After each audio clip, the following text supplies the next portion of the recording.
지난 22일자에 우리 베이 에리아를 비롯해 미국 전 지역에 화제가 된 어린 소년이 있습니다. 그는 15살의 소년입니다.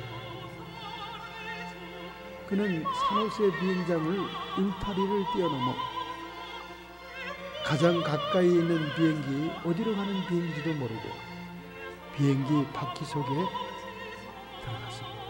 아마 비행기 바퀴가 들어가는 룸이 있는 것 같아요. 비행기 바퀴가 열리면 룸이 열리고 들어가면 닫히고 하는 여유가 있는 룸이 있는 것 같습니다. 그 비행기 바퀴에 15세 소년이, 그는 어머니가 있는 아프리카의 소말리아 가운데에서 어디로 가는 비행기인지도 모르고 탄 비행기가 다행히 국제선이 아니라 하와이, 5시간 만에 도착하는 하와이 비행기. 방송 CBS, CNN 22일 보도에 의해서 그 소년이 소개되었습니다. 여러분, 1947년도부터 오늘날까지 비행기 바퀴 룸 속에 들어가서 살은 사람은 25명밖에 없습니다. 105명이 들어가서 비행기를 탔는데 생존율이 24%라는 것입니다. 더군다나 국내선에서나 그렇지 국제선은 다 죽는다는 거예요. 여러분, 태평양 11,500m 이상의 공중에서 살아남을 자가 아무도 없죠. 영하 65도 이상이고 산소가 희박한 공기 상태, 생존율 24%, 주로 국내선에서 생존합니다. 바로 이 소년이 어머니를 찾아 떠났습니다. 산호세 산타크라라에 사는 소년이고 산타크라라 하이스쿨 프레시맨이었습니다. 그와 아버지는 4년 전에 산호세로 IT 기업에 취직하면서 H비자로 이사를 왔습니다. 그런데 어머니는 친정이 거기 있고 노부모가 거기 있어서 당분간 따라오지 못했던 것입니다. 그러던 어느 날 어머니를 그토록 그리워하던 이 소년이 아버지와 말다툼이 있자 그는 집을 가출한 다음 소말리아의 아프리카 어머니에게 가기 위해서 비행기를 훔쳐 탄 것입니다. 이 소년은 캘리포니아에서 태평양을 지나 하와이까지 12,500 상공을 5시간 동안 비행기 밖에서 룸에 있었습니다. 최저 영하 65도까지 떨어지는 추위와 산소 부족을 겪었습니다. 이 소년은 불과 비행기가 뜨자마자 의식을 잃은 상태로 진단이 됐어요. 왜냐하면 공기가 희박하고 추우니까요. 다행히 이 소년이 응급처치로 살 수 있었던 것은 뇌가 말이죠, 심장 박동만 남겨놓고 다 가사 상태로 들어갔다는 거예요. 마치 겨울을 지나가는 동면 동물들이 심장만 뛰게 해놓고는 온몸을 가사 상태에 빠지게 하는 동면 상태에 들어갔기 때문에 그가 그 추운 추위와 희박한 산소 속에서 응급처치로 생명을 찾았다는 거예요. 하와이 당국은 그 소년에게 형사처벌을 묻지 않기로 했습니다. 왜냐하면 그의 애절한 사연 때문에 그랬어요. 어머니가 보고 싶어서, 어머니를 만나기 위해서. 여러분, 어머니가 그 어린 소년에게 어릴 때부터 그 가난한 국가에서 살면서 마냥 좋기만 했겠습니까? 때리기도 하고 징계를 주기도 하고 욕도 하기도 하고 뭐 여러 가지 많은 불편한 점도 있었겠지만은, 그러나 불과 4년밖에 지나지 않았어도 그는 고향에는 어머니가 너무나 그리웠던 것입니다. 오늘 여러분에게 이처럼 하나님에 대한 사랑이 절실한가, 이것을 우리가 이 소년에 비추어서 한번 돌아봐야 됩니다. 우리도 정말 그 일만 5,000m 이상의 상공을 지나갈 만한 그런 용기와 그런 갈증과 그런 갈급함이 있는 그 하나님의 사랑에 반응할 수 있을 것인가? 그런 생각을 해봅니다. 오늘 이 본문의 구약의 말씀은 스바냐서입니다. 여러분, 스바냐란 말은 하나님이 숨긴 자, 그런 뜻입니다. 비록 3장밖에 안 된 구약 성경이지만은 하나님께 숨겨진 자는, 즉 렘넌트, 남은 자들은 하나님의 회복의 영광, 구원의 영광, 하나님 나라의 영광을 보게 될 것이다 하는 그 하나님이 숨겨주는 자, 거기에 대한 얘기가 오늘 주제입니다. 선지자 이름의 뜻하고 딱 맞는 거예요. 그 숨긴다는 말이 여러 번 나옵니다. 어떻게 하면 여러분과 제가 환난의 때에, 고난의 때에, 하나님의 징계와 심판의 때에라도 숨겨질 수 있을까? 그것이 오늘 우리가 추적해 나가는 주제가 될 줄로 믿습니다. 1장, 2장, 3장이 짧은 성경이지만 1장은 유다의 심판을 얘기합니다. 우상 숭배와 므낫세와 아몬 왕을 통해서 방탕하고 타락한 유다 민족을 하나님이 참다 못해 심판하는 심판. 이 스바냐 선지자는 요시야 왕 때에 이 성경을 기록합니다. 다행히 이 스바냐의 예언 활동을 통해서 요시야 왕은 큰 자극을 받아서 대대적인 종교 개혁을 일으키죠. 그래서 요시야 왕의 종교 개혁이 구약 성경의 큰 사건으로 등장합니다. 제가 설교도 여러 번 했죠. 요시야 왕의 종교 개혁에 대해서. 이것은 이 스바냐 선지자의 정말 무시무시한 예언의 말씀을 영향을 받았다는 거예요.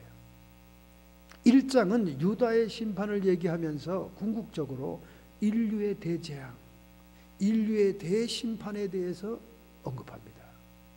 아모스 선지자나 요엘 선지자가 적나라하게 묘사했던 여호와의 날, 인류 최후의 심판날에 대해서, 우주적인 하나님의 심판에 대해서 생생하게 예언합니다. 2장에 들어가면 하나님은 회개를 촉구하죠. 여호와의 진노가 너희에게 임하기 전에, 여호와의 분노의 날이 너희에게 이르기 전에 모든 자들아 공의와 겸손을 구하고 하나님의 분노의 날에 숨기우는 자가 되라. 회개를 촉구합니다. 회개를.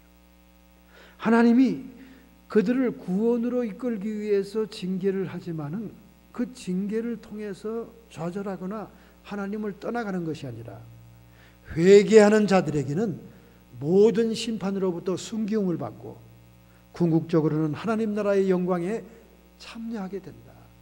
불신앙의 사람들, 범죄한 자들, 회개치 않은 자들에게는 여호와의 날이 멸절의 날이요 진멸의 날이요 공포의 날이지만 하나님께 숨기움을 받은 자들에게는 회복과 영광, 하나님 나라에 들어가는 축복의 날이다. 그것이 바로 2장의 회개를 촉구하면서 나옵니다. 3장에는 유다를 괴롭혔던 이방의 강대국들이 여지없이 심판을 당할 것을 얘기하고 궁극적으로 유다에게 하나님이 회복과 하나님의 은혜가, 하나님의 나라가 임하게 된다는 것을 약속하는 그런 소망이 있는 말로 끝나게 됩니다. 이렇게 하나님께서 유다를 과거에는 피를 흘려도 돌아보지 않고 세계에 유랑하는 민족이 되고 모든 민족 속에 핍박과 박해를 받아 고개를 돌렸지만은 3장 17절에 이렇게 그들을 아끼고 사랑하는 말을 합니다. 너희 하나님 여호와가 너희 가운데 계시니. 할렐루야. 임마누엘의 하나님 우리 가운데 계시니 그는 구원을 베푸실 전능사시라. 진노의 날, 분노의 날, 멸절의 날, 진멸의 날일지라도 하나님만이 우리를 구원하실 전능자시라. 그가 너로 인하여 기쁨을 이기지 못하여 하시며 너를 잠잠히 사랑하시며 너로 인하여 즐거이 부르며 기뻐하리라. 사랑하는 자식을 향해서 징계했던 그 자식을 회복시켜주면서 하나님은 그 사랑의 마음을 어찌할 줄 모른다는 그런 아름다운 이야기가 마지막의 결론처럼 제시되고 있는 것입니다. 여러분, 그렇습니다. 때때로 우리에게는 징계와 연단과 환난은 구원의 통로가 되는 거예요. 얼마 전에 기도원에서 만났던 권사님이 저에게 이렇게 인사말을 했습니다. 아이고 목사님 많이 늙었수 그러더라고요. 저희 아버님 기도원에서 제가 아주 싱싱할 때, 부흥회 할 때 여러 번 오셨거든요, 권사님이. 그 후에 몇십 년 동안 못 봤으니까 제가 누군지를 처음에 못 알아봤다는 거예요. 그때 젊었던 얼굴하고 지금하고 얼굴이 많이 차이가 난다는 거예요. 그런데 어쩌면 그렇게 설교를 잘하고 이러더라고요.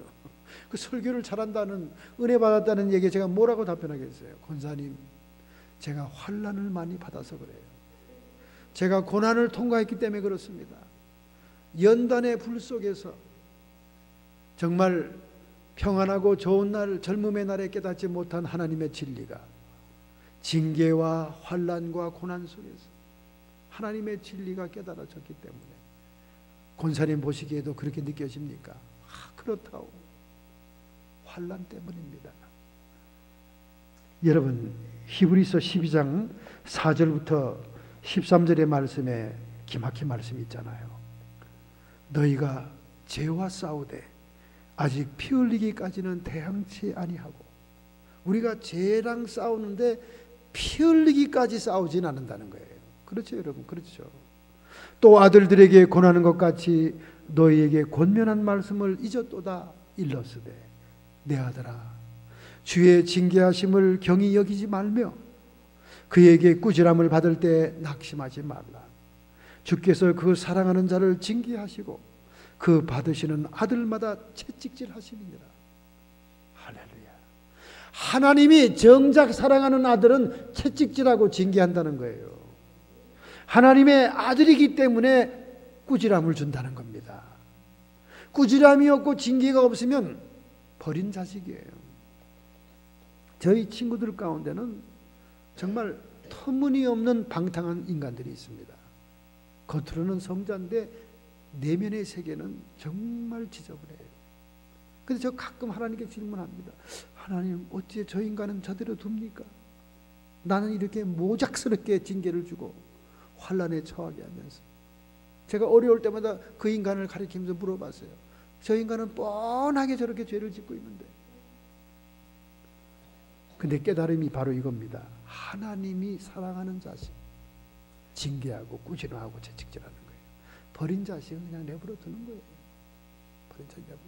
그러니까 이 세상에서 평탄하게 잘 먹고 잘 살고 재미있게 살았다는 거, 그 하나도 축복이 아닙니다, 여러분. 그렇기 때문에 천국 문에서 디나이 당하는 거예요. 리젝 당하는 거예요. 그 무슨 소용이 있습니까? 7, 80년 이 땅 육신의 몸을 입고 아무리 잘 살을지라도 영원한 나라에, 영원한 평화의 나라에 못 들어간다면 그처럼 불행과 헛수고가 어디 있습니까? 부자가 아브라함의 품에 있는 나사로를 향해서 아브라함이여, 저 거지 나사로의 손끝에 물방울 하나 묻혀 혀끝에 발라주시오. 아니다. 너는 세상에 있을 때 온갖 호의허식을 다했고 이 거지 나사로는 이제 나에게 와서 위로를 받고 있느니라. 여러분, 징계를 받는 자식이 하나님의 사랑받는 자식입니다. 여러분, 옆집에 저 길 건너 집에 있는 사람 애가 마리화나 피고 마약하고 술 먹고 술병 들고 지나가도 뭐라 그럽니까? 아이고 현아 차고 말지. 그러나 여러분의 자식들에게 어떤 비리가 보인다면 가만둘 수가 없지 않습니까? 예? 징계하고 꾸지람하잖아요. 너희가 참음은 징계를 받기 위함이라. 하나님이 아들과 같이 너희를 대우하시나니 어찌 아비가 징계하지 않는 아들이 있으리요. 징계는 다 받는 것이거늘 너희에게 없으면 사생자요 참 아들이 아니니라. 여러분이 참 아들이기 때문에, 친자식이기 때문에, 하나님이 사랑하기 때문에 징계가 있고 연단이 있고 고난이 있다는 거예요. 할렐루야. 여러분, 2030년이 되면 세계 최대의 기독교 국가가 어딜까요? 앞으로 5년 후에부터 세계 최대의 기독교 국가가 있습니다. 그것은 중국이에요. 공산지하에 종교 활동을 마음대로 할 수 없고 정부가 인가한 등록된 교회와 절과 성당만 나갈 수 있는 제한된 종교 활동의 나라 중국입니다. 그런데 5년 후에는 세계 최대의 기독교 국가가 된답니다. 그리고 2030년에는 기독교인이 2억 4,700만 명으로 집계하고 있습니다. 어떻게 이 중국이 이렇게 박해 속에서 제한된 종교활동 속에서 지금도 예수교인이 되고 기독교인이 되면 사회에 진출하는데 공산당에 찍히고 모든 면에서 불리함을 당하는데도 기독교인은 이렇게 일어나고 있느냐? 그것은 정치적인 박해 때문에 그래요. 박해 때문에. 사회주의 정권을 세운 마오쩌둥 모 대통령이 종교를 탄압하지 않습니까? 1950년대에 반기독교 운동이 벌어지면서 중교교회는 대부분 문 닫습니다. 선교사 다 쫓겨났습니다. 설상가상 1966년부터는 문화대혁명이 일어나가지고 종교의 거센 박해를 받아 그때야말로 선교사들도 순교를 당합니다. 그런데 1976년도에 모택동이 마오쩌둥이 사망함으로 문화대혁명이 종언을 하고 교회가 다시 문을 열게 되었고 수없는 지하교인들이 거미줄처럼 세포조직으로 기독교인이 불일 듯이 일어난 거예요. 지금도 한국의 목사님들이 중국에 가서 부흥회를 하면 체력이 딸려서 부흥회를 못한답니다. 체력이 딸려서. 왜냐하면 한국 부흥회는 기껏해야 1시간에서 2시간입니다. 하루 저녁에. 그런데 이 중국 사람들은 궁뎅이를 뜨질 않는데 그래서 밤을 새야 된대요. 얘기를 끝나고 예배 끝 그러면 또다시 시작하시다 그러는데 또다시 중성 또다시 시작한대. 그러니 그래서 중국으로 부흥회를 가면 이렇게 부탁했는데 설교 원고를 따블로 준비하세요. 그런데 그렇지 않으면 원고가 바닥에 나는 거예요. 신난대요. 마치 한국의 초대교회 시절처럼 밥 먹고 변속하는 것만 빼놓고는 꼼짝도 안 하고 앉아가지고 말씀 듣기를 그렇게 사모한답니다. 왜 그렇게 그들이 갈급합니까? 환난입니다, 여러분. 징계입니다. 고난 때문에 도리어 기독교의 신앙이 불일 듯이 일어나고 있고 공산권이라는 이념적인 공허와 빈집에 예수 그리스도의 복음이 꿀처럼 그들에게 들어가고 있는 거예요. 할렐루야. 이렇게 연단받은 국가와 지하교회일수록 더 일어나는 거예요. 북한도 지금 20만 명에 육박하는 거예요. 지하교회가. 우리 한인들도 기독교인이 많지 않습니까? 한국에서 절대로 교회를 안 다닐 인간들이 미국에 오면 외롭고 힘들고 고달프니까 신자들이 되잖아요. 그러니까 잘못하면 미국 교인들은 엉터리 신자들이 더 많을 수가 있습니다. 그러나 어쨌든 저쨌든 간에 우리 한인들 개신교 신자가 61%입니다. 한인들 이민자들의 기독교 퍼센트가 61%라는 것은 미국 본토의 50%보다 11%가 더 많은 거예요. 그리고 이민자 커뮤니티 가운데 한인들이 61%고 일본은 33%, 그 다음에 중국은 22%, 중국 사람, 그 다음에 필리핀은 21%, 인도 사람들은 11%라는 거예요. 베트남은 6%랍니다. 그러니까 한인들이 가장 이민자들이 61%나 기독교인이라는 거예요. 그런데 우리 한인 사회가 어떻습니까? 한인 교회들이 힘이 있습니까? 그만큼 파급력과 영향력이 약하다는 것은 성도의 신앙의 질이 떨어져 있다는 거예요. 퍼센테이지 61%는 많은데 교회 밥 먹으러 오는 신자, 교회 보험 팔러 오는 신자, 교회 무슨 목적을 가지고 오는 사회적인 인간관계로 오는 신자가 많다는 얘기지. 많다는 얘기죠. 초대교회 카타콤베 로마 교회의 지하 묘지를 예배의 장소와 기도의 장소로, 심지어 거처의 장소로 삼았던 초대교인들 미미한 숫자였습니다. 극소수였어요. 그러나 그들은 AD 313년 밀라노 칙령에 의해서 로마를 기독교 국가로 선포하는, 그 시대의 가장 대제국이었던 로마를 복음화하는 데 성공하잖아요. 할렐루야. 오늘 우리 이민자들이 61%입니다. 61%. 능력 있고 영향력이 있냐 그 말이에요. 파괴력이 있냐 그 말입니다. 기독교인 개신교라 그러면 야 믿을 만한 사람들이지, 참 대단한 사람이야, 이렇게 칭찬받냐 그 말이에요. 그렇지 못하다는 것이 참으로 안타까운 것입니다. 환난과 징계를 통해서 많은 사람들이 하나님 앞에 돌아오기도 하고 깨닫기도 하고 온전히 하나님께 돌아와서 자신의 인생을 드리기도 하는 것입니다.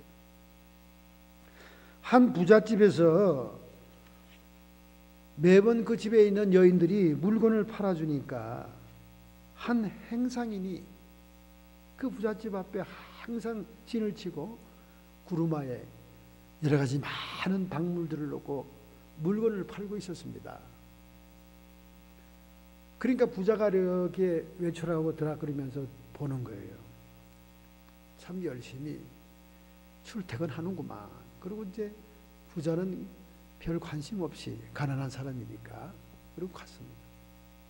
그런데 어느 날 부자가 떡 나가는데 말이죠, 그 구로마가 있던 그 밑에 무슨 외상장부 같은 공책이 하나 떨어지는 거예요. 그 혀를 척 찼습니다. 저 외상장부를 갖다 떨어뜨리고 가면 저 사람은 돈은 다 못 받을 텐데, 그러고는 자기가 떡 집었어요. 외상장부 같은 공책. 때가 꼬질꼬질 묻어있는 그런 책이에요. 공책이에요. 집에 와서 호기심이 나니까 이렇게 공책을 들춰봤습니다. 그랬더니 이렇게 써 있어요. 교회는 주님의 몸, 교인들은 나의 지체. 공책 겉장에 그렇게 써 있는 거예요. 이게 뭔 말인고 하고 부자가 또 공책을 들춰보니까 거기에 사람들이 깨알같이 이름이 써 있는 거예요. 근데 그 이름 옆에는 쌀 2말, 생선, 이런 물품이 써 있는 거예요. 아, 이 외상장부구만. 아니 이렇게 많은 사람들이 이 물건을 외상으로 사가면 이 인간은 뭘 남아? 한심하게 본 거예요. 근데 이상한 건 자꾸 이렇게 들춰보면서 보니까 외상장부면 거기 얼마라고 돈이 적혀 있어야 되잖아요. 그 돈은 안 적혀 있는 거예요. 그거 참 이상하네. 그래서 너무 궁금해서 그 다음날 행상이 또 구루마를 끌고 탁 물건을 채리니까 가서 물어본 거예요. 여보게, 자네 어저께 이 공책 잃어버리고 갔지? 아이고, 주인님 감사합니다. 내 생명보다 귀한 책입니다. 아니 외상장부인가? 그러니까 생명보다 귀하겠지. 아닙니다. 외상장부가 아니에요. 그럼 뭔가 이거는 저희 교회의 어려운 사람들의 명단입니다. 그리고 교회 동네 사람들 중에 어려운 사람들의 명단. 그래, 그 사람들이 그럼 공짜로 줬나? 아닙니다. 그들은 다 우리 주님의 몸의 지체이기 때문에 제가 손 닿는 대로 할 수 있는 대로 그들에게 필요한 물건을 갖다 준 것을 써놓은 것입니다. 그래? 부자는 그 얘기를 듣고는 얼굴이 뻘겋게 난 다음 주랭랑을 치고 집으로 들어왔습니다. 그리고 집에 앉아서 가부좌를 틀고 툭 앉아서 눈을 감고 있는데 만감이 지나갔어요. 저렇게 내 문간에서 물건을 팔아 연명하는 사람도 어려운 사람들을 돌아보았거늘 자기는 평생 동안 배 투둥이며 내 새끼, 내 친척 나밖에 모르고 잔치 베풀고 자기만 배불렸던 생각에 가책이 된 겁니다.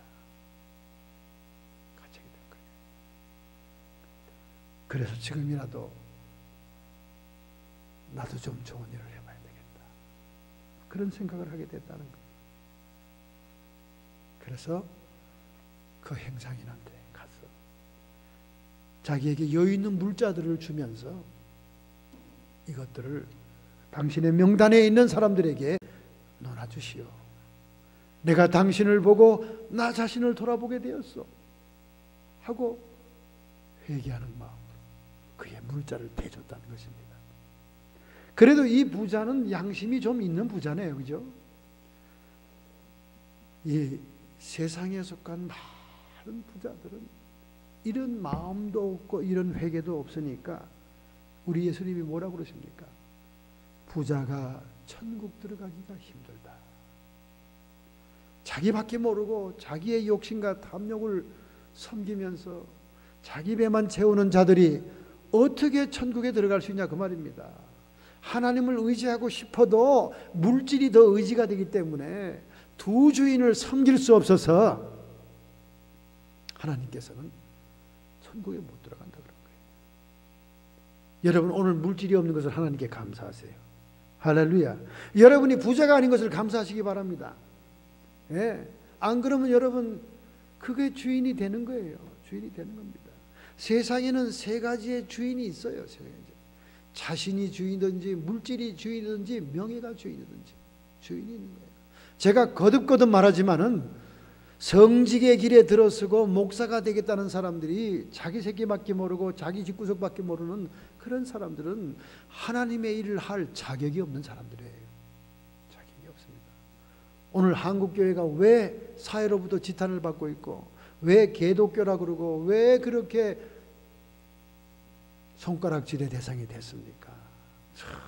전부 다 축제하고 부동산 구입하고 자기 뒤로 욕심을 채워나가고 많은 사람들이 그러지 않았습니까? 이번에 세월호의 배후에 있는 유병헌이라는 사람이 구원파 아닙니까? 그 유씨 일가가 미국에 700만 달러 넘는 부동산을 보유하고 있습니다. 프랑스에는 한 마을을 다 샀습니다. 그의 차남 혁기씨 47세는 캐나다의 땅 한 마을을 다 샀습니다. 얼마나 배포가 크고 얼마나 돈의 구애를 받지 않으면 그런 짓거리들을 하겠습니까? 유병헌 회장은 유병헌 목사입니다. 제대로 자격을 갖추지도 않고 공업고등학교밖에 안 나왔지만은 구원파 교단에서 목사로 준 사람입니다. 2000년대에 들어서면서 미국에 집중적으로 부동산을 구입했습니다. 현재 700만 달러 상당의 고급 아파트와 저택을 미국에 보유했습니다. 그 차남 혁기 42세는 2003년에 뉴욕시 맨하탄 남부 고급 주택가의 아파트 한 채를 172만 5천 달러에 구입했고 2005년에 캘리포니아 리버사이드 카운티에 92만 5천 달러에 달하는 부동산을 2007년 맨하탄 인근 뉴욕주 웨체스터 카운티에, 제가 웨체스터 카운티 가봤습니다. 부촌이에요. 345만 달러짜리 고급 주택을 샀다 그랬습니다. 그 다음에 그 유병헌의 딸로 알려진 상나 씨라는 사람은 남편과 함께 2006년에 맨해탄 부촌인 어퍼이스트 사이드 아파트 한 채 103만 5,561달러에 구입했습니다. 이 모든 것들은 유병헌 회장이 해외로 빼돌린 자금에 의해서 그렇게 된 거예요. 성도들에게는 말세가 됐다, 종말이 왔다, 세상 끝이다, 이렇게 종말론을 계속 주장하면서 성도들의 헌금을 갈취해가지고 그 헌금과 로비한 그 모든 축제한 돈으로 이렇게 해외에 왕국을 건설했던 것입니다. 1990년도에는 세무 회사의 명의로 캘리포니아 리버사이드 카운티 소재한 리조트 단지를 675만 달러에 구입했습니다. 그래서 구원받을 미국 사람들이 해마다 거기서 수련회를 합니다. 어마어마하게 멋있는 리조트예요. 부자는 천국에 못 들어갑니다. 사기를 쳐도 못 들어가는 거죠.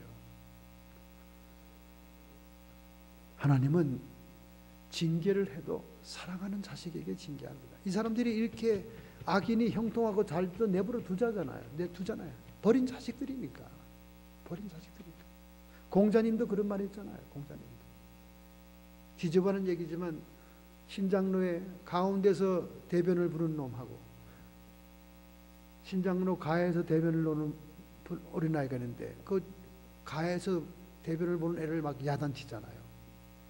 그러니까 제자가 하는 말, 아니 공자님, 저 한가운데 대로 한가운데서 저 뻔뻔스럽게 누는 녀석은 가만두고 이 길가에서 지사는 왜 야단칩니까? 그 뻔뻔한 녀석은 그 야단쳐봐야 소용없고 이 길가에서 하느님은 그래도 야단치면 고칠 여지가 있기 때문에 그런 것이다. 여러분, 악인의 형통을 부러워하면 안 됩니다.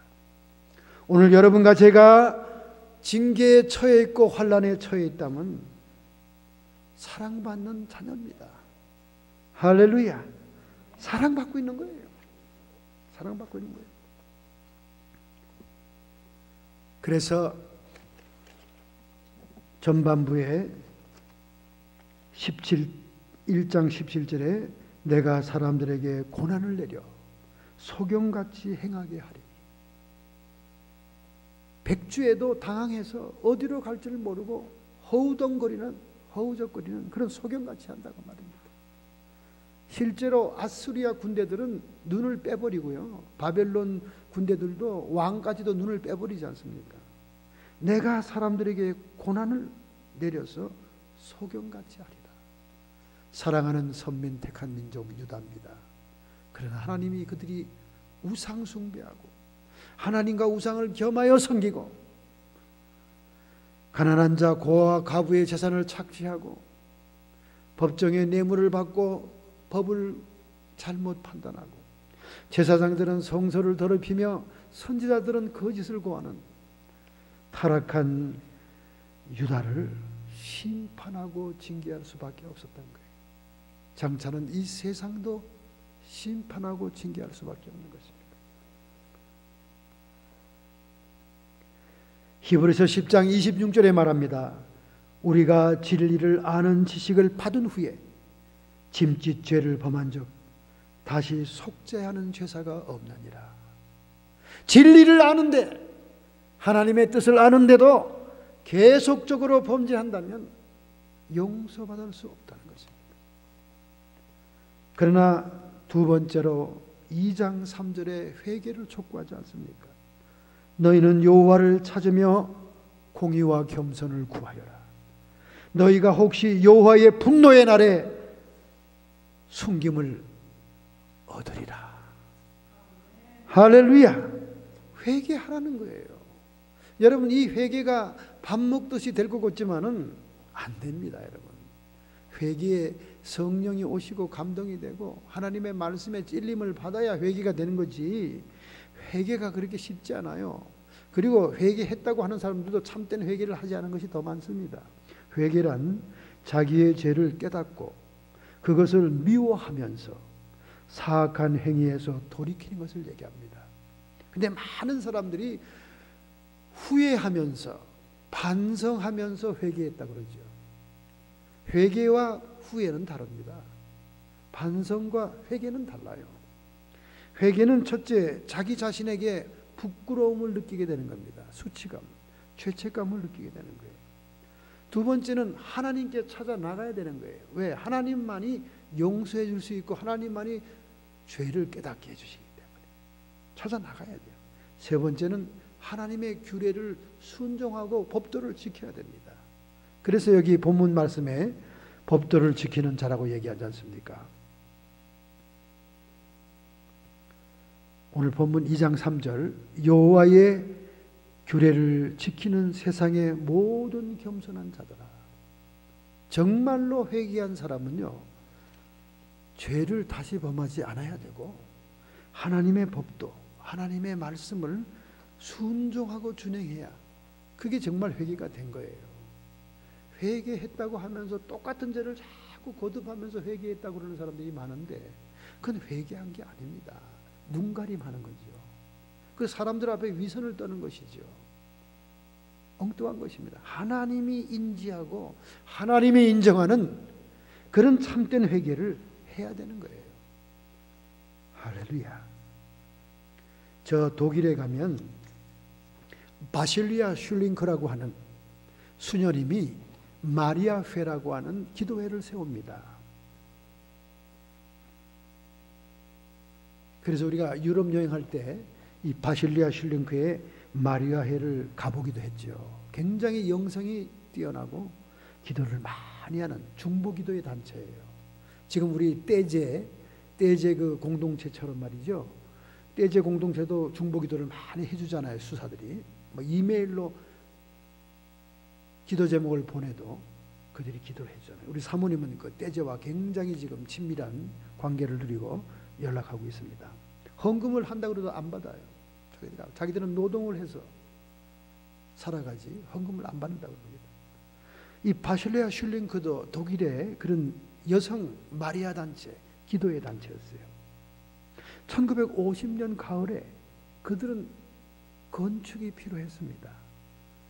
그래서 하나님께 간절히 기도한 다음 여러 많은 사람들의 후원을 따라서 스스로 여인들이 벽돌을 찍어서 기도 처소를 건축하기 시작한 거예요. 그런데 이제 결정적으로 건물이 다 되어갈 만한 때에 마지막 벽돌을 그 수녀님들, 그 여자들이 노동을 하면서 건축을 올리는데 갑자기 막 비가 쏟아지는 겁니다. 비가 막 쏟아져요. 날짜를 연기할 수도 없고 미룰 수도 없는 그런 입장입니다. 이제 이 건물이 완성되면 여러 군데에서 기도회로 모이기로 한 날짜가 가까운 거예요.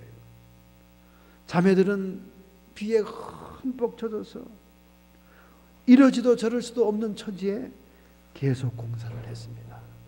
근데 공사를 하는데 빗물에 시멘트가 미끄러져 내리니까 시멘트를 발라도 흩어지고 또 시멘트 바른 벽돌을 올려도 또 물에다 녹아서 시멘트가 떨어지고 정말 작업을 칭찬할 수가 없었습니다.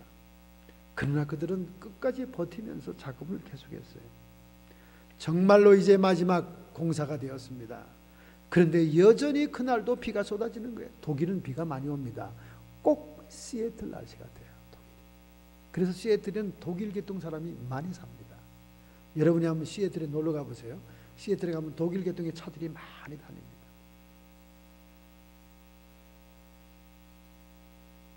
자기 나라 날씨하고 비슷하거든요. 독일은 날씨가 안 좋아서 철학자가 많은 거예요. 날씨가 안 좋아서 음악 작곡가가 많은 거예요.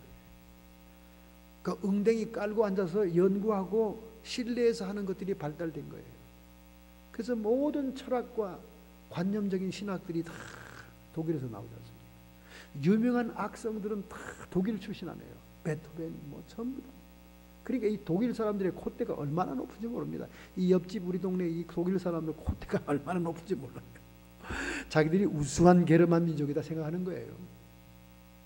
독일은 비가 많이 시애틀 같아요. 시애틀도 가면 뚱뚱한 사람들이 많습니다. 왜? 비가 많이 오니까 야외 활동을 많이 못하고 이 식당에서 저 식당으로 다니면서 모여서 얘기 담소하고 또 담배 스모커들이 많아요. 그 폐암이 미국에서 제일 많은 동네. 자살률도 제일 많은 동네입니다. 그래서 시애틀에서 스타벅이 나온 거예요. 왜냐하면 커피점을 왔다 갔다 하니까 사람들이 창밖에 비가 오니까 여러분 창밖에 비가 주룩주룩 와보세요. 뭐가 땡깁니까? 진한 커피가 땡기잖아요. 그러니까 슐즈라고 하워드 슐즈라는 유대인이 그 흔해 빠진 커피로 말이죠. 브랜드 명물을 만들어낸 것이 스타벅스 아닙니까? 그 지금도 시애틀 관광 가면 그 1호점 하워드 슐즈가 처음에 개설했던 스타벅스 1호점을 관광하는 사람이 줄 서 있잖아요. 지금 스타벅스가 이제 커피만으로는 버틸 수가 없지 않습니까? 커피값이 비싸니까 커피값이 점심값하고 비슷한데 요즘 같은 불경기에 먹겠어요? 그죠? 그러니까 지금 와인을 파잖아요. 저녁 때는 6시만 되면 스타벅스 문 닫잖아요. 근데 이제 저녁 때도 오픈하려고 와인과 비어를 이제 넣기 시작해서 점점 늘려가고 있습니다. 그러면 좀 다양성이 있으니까 더 회사 이윤이 남겠죠. 이렇게 비가 많이 오는 동네 야외 활동이 없어요. 그러니까 막 전부 다 먹고 마시고 하는 것이 발달돼서 전부 다 이렇게 뚱뚱한 사람이 많습니다. 그날도 바실리아 실랭크 마리아의 마지막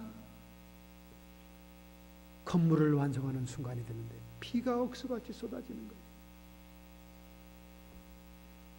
그때 한 수녀가 흐느껴 울었습니다. 그 사람들이 깜짝 놀랐어요. 비가 오는데 벽돌 쌓기가 고돼서 그런가 보다. 왜 우냐고 그러더니 막 흐느껴. 제가 사실은 하나님을 원망했어요. 하나님 위하여 우리가 기도의 집을 짓고 있고 이제 곧 날짜가 오면 많은 사람들이 이 집을 방문하기로 되어 있는 집회가 있는데 하나님은 왜 우리를 이렇게 빗속에서 건물이 잘 지어지지 못하고 이렇게 하는지 모른다고 제가 사실은 불평했어요. 하고 막 울면서 회개를 하는 거예요. 이걸 내가 회개합니다. 그러니까 그 수녀의 눈물이 빗물이 돼서 막 흘러내리는 거예요. 그랬더니 그 옆에 있던 다른 자매들도 다시 또 막 흐느껴 울더니 자기도 회개하기 시작하는 거예요. 한 사람씩 차례로 회개의 열이 고백이 열어진 거예요. 나는 이번 건축을 지는 동안 누구를 너무나 미워했다고 꼭 어려운 일을 나한테 맡기고 이러면서 막 전부 다 회개하고 눈물로 고백하는 거예요. 마지막 수녀님이 회개를 마치자 비가 그쳤다는 거 아닙니까? 할렐루야. 그 이후로는 한 번도 비가 내리지 않고 쨍쨍해서 마지막 건물을 잘 완성했다는 거예요. 혹자는 이렇게 얘기할 겁니다. 목사님, 그거랑 어떻게 딱 맞아요? 우연의 일치지. 우연의 일치면 성경에 기록이 있겠습니까? 아모스 4장 7절 내가 너에게 비를 멈추어 어떤 성읍에는 내리고 어떤 성읍에는 내리지 않게 하였더니 땅 한 부분은 비를 얻고 한 부분은 비를 얻지 못하여 말랍니다. 비를 내리는 것도 하나님의 주권이다 그 말이에요.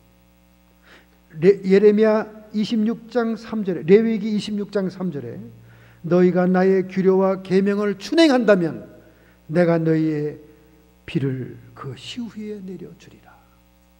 하나님의 말씀대로 회개하고 순종한다면 비를 내려준다고 말이에요. 아마도 그들이 빗속에서 공경을 겪었던 징계는 그들이 여전히 하나님의 전을 지어드리고 기도의 집을 지으면서도 불평과 원망과 남을 증오하고 미워하고 시기 질투했던 그런 사악한 죄악들이, 사소한 죄악들이 그들을 사로잡고 있었기 때문에 그들의 손을 정결케 그들의 마음을 깨끗게 하기 위해 빗속에서 깨달음을 주지 않았겠습니까? 할렐루야. 하나님은 회개하는 자를 기뻐하십니다. 눈물을 흘리고 주 앞에 나오는 자들을 사랑하십니다. 성경에 말씀하고 있지만 않습니까? 하나님은 마음이 상한 자를 기뻐하시느니라. 마음이 깨어진 자를 기뻐하시느니라. 할렐루야. 그런 자들을 향하여 주님은 이렇게 말씀합니다. 3장 17절 너희 하나님 여호와가 너희 가운데 계시니 상하고 깨어진 심령 속에 들어오시는 주님입니다. 할렐루야. 그는 구원을 베푸실 전능사시라. 그가 너로 인하여 기쁨을 이기지 못하게 하시며 너를 잠잠히 사랑하시며 너를 인하여 즐거이 부르며 기뻐하시리라.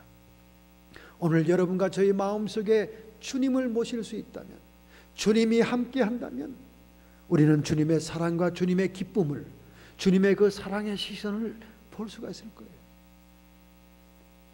바로 이 스바냐는 소망이 없는 공포스러운 여호와의 날, 심판의 날에 하나님께 숨기움을 받는 자들은 진정한 회개를 하는 자다. 우상 숭배에서 돌이키라고 말합니다. 우상 숭배는 3, 4대에 이르는 하나님의 짐벌이 말 것이라 말합니다. 오늘날 수많은 주의 백성들이 탐욕이 우상이 되고 자기가 우상이 돼요. 하나님을 섬기기보다, 하나님을 마음에 두기보다 자기의 탐욕과 자신이 자리를 차지하고 있기 때문에, 바로 이 마음을 우리가 부수고 깨트릴 때, 할렐루야, 주님은 우리를 찾아오신다 그 말이에요. 마음이 깨어지고 부서진 자에게 주님은 찾아오시겠다고 시편 34편 1절부터 22절에 말씀합니다. 여러분이 중동 지역을 여행하시면요, 테헤란에 있는 이란의 왕궁을 방문하게 될 거예요. 이란의 왕궁은요, 현관에 현란한 거울 모자이크 장식이 있습니다. 이건 세계적으로 아름다운 예술품이에요. 지금 사진으로 달력으로도 많이 나와 있습니다. 어떻게 그렇게 아름다운 모자이크를 거울로, 유리조각으로 했을까? 이 유명한 미술 작품이 사실은 막 천중기둥이 전부 다 그렇게 되어 있는데요, 사실은 이 왕궁을 위해서 유럽으로부터 유명한 유리공장으로부터 거울을 수입을 해온 거예요. 거울을. 그러니까 거울을 본래 왕궁에 붙이려고 했던 거예요. 그런데 웬일입니까? 막상 유럽에서 주문한 거울이 도착하여 포장을 뜯어내니까 그 많은 양의 거울들이 하나같이 성한 것이 없는 거예요. 다 깨어지고 부서졌어요. 아마 예전에는 그 배로 수송하는 것들이 별로 이렇게 발전이 안 돼서 그랬던 것 같아요. 아니면 바다의 풍랑을 만났는지. 그러니 왕이 분노하고 뭐 당장 지금 그 거울을 무역해 수입한 사람이 목이 달아나게 생겼어요. 그때 그 왕궁을 짓고 장식하고 있던 미술가가 왕에게 엎드립니다. 왕이시여, 비록 이 유럽의 유명한 고급 거울판들이 부서져서 못쓰게 되었지만 저에게 맡겨주십시오. 이 부서진 거울이 오히려 더 아름다운 작품으로 변할 수가 있습니다. 저를 맡겨주세요. 이 수입업자의 생명을 거두기 전에 제가 내 생명을 내놓고 이 거울을 아름다운 예술품으로 만들겠습니다. 그래서 깨어진 거울을 더 잘게 부숴가지고 모자이크로 조형한 거예요. 할렐루야. 그래서 지금 오늘날 세계에 유명한 이란의 왕궁의 모자이크 예술 작품이 되었습니다. 그냥 거울이 비신다면 뭐 얼마나 많은 사람이 방문했겠습니까? 그러나 깨어진 유리로 찬란한 빛깔을 드러내는 아름다운 조형과 아름다운 그림을 장식한 모자이크, 수많은 사람들의 발걸음을 재촉합니다. 오늘 여러분과 제가 강팍한 그대로, 뻔뻔한 그대로, 아무런 자기의 돌이킴도 없이 자긍심만 가지고 교만하기만 해서 자신이 최고라고 하는 그런 생각을 가지고 주님은 모실 수가 없는 것입니다. 여러분, 오늘날 교인들이 얼마나 새로운 걸 좋아합니까? 얼마나 충격적이고 샥 되는 걸 좋아해요. 평범한 예배는 뭐 볼 생각을 안 합니다. 그러니 그런 교회를 인도하는 목회자들은 맨날 교인들에게 충격을 주려고 연예인도 불러오고 기타맨도 불러오고 뭐 어떤 기도원 여자 기도원장도 불러오고 뭐 예언하는 사람 불러오고 뭐 별 사람 다 불러다가 교인들을 모아보려고 하지만 그때뿐이요, 근본적으로 변화될 것은 여러분과 나의 심령입니다. 우리의 마음이 변화돼요. 우리 심령이 깨어져야 됩니다. 그래야 주님이 오시는 것이지 뭐 데몬스트레이션 쇼가 화려하다고 주님이 오시는 게 아니에요. 저도 다 해봤어요. 많이 해봤어요. 부흥회도 다녀보고 다 해봤어요. 여기 앉아있는 바로 이 사람이 심령이 변화돼요. 깨져야 돼요. 깨어지고 부서지고 상한 심령을 하나님이 찾아오는 거예요.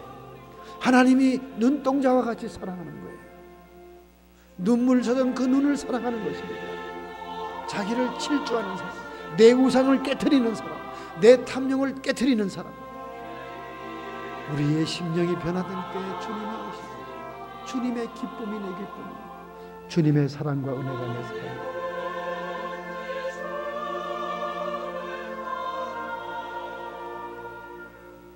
이런 놀라운 축복이 오늘 여러분에게 임하길 바랍니다. 할렐루야.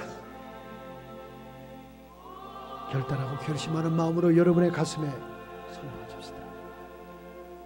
우리가 환난의 때에, 심판의 때에, 징계에 바위 속에 숨기는 것처럼 모든 진로 앞에서 숨기는 사람이 되는 것은 상한 심령으로 주님 앞에 나오는 것입니다.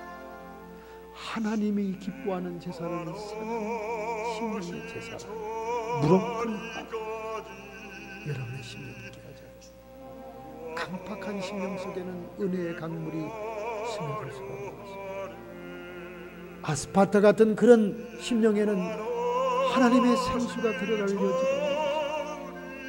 여러분과 저가 깨어질 때 하나님의 생수는 차고 넘치게 되고 하나님의 희열과 기쁨과 하늘나라의 영광이 임하는 걸 믿습니다. 하나님, 저희들이 결단하고 결심합니다. 우리 주님께서 깨어진 심령을 사랑하시고 부서진 영혼을 찾아오는 줄로 믿습니다. 남들을 짓밟으면서 내 의의를 자랑하고 나팔을 불며 구제하며 드러내기를 좋아하고 사람들에게 자격과 충동을 주면서 사람들의 관심을 끌려고 하는 그 모든 것으로부터 저희들이 벗어나서 겸손과 공의를 주님 앞에 드리며 깨어진 심령이 되게 하옵소서. 결심하고 결단하는 성도들을 주님의 피 묻은 손으로 축복해 주시니 감사합니다. 성도의 육체와 정신에 역사하는 모든 질병들아 예수 그리스도의 피권세로 치료함을 받을지어다. 고통과 함께 모든 묶음을 풀어지려하다. 우리의 마음속에 세상을 향하며 자신을 주장하며 자기 의의를 드러내기를 뽐내는 모든 교만을 깨트리고 오직 의와 평강과 희락이 넘치는 성령이 함께하는 심령이 되게 해 주옵시고 악한 마귀 사탄 귀신의 세력들아 예수 그리스도 이름으로 쫓김 받을지어다. 떠나가고 물러갈지어다. 예수 그리스도께서 십자가에서 정사와 권사를 밝히 드러내 승리하심을 선포하노라. 주님의 영광 받아 주시옵소서. 예수님의 이름으로 감사하며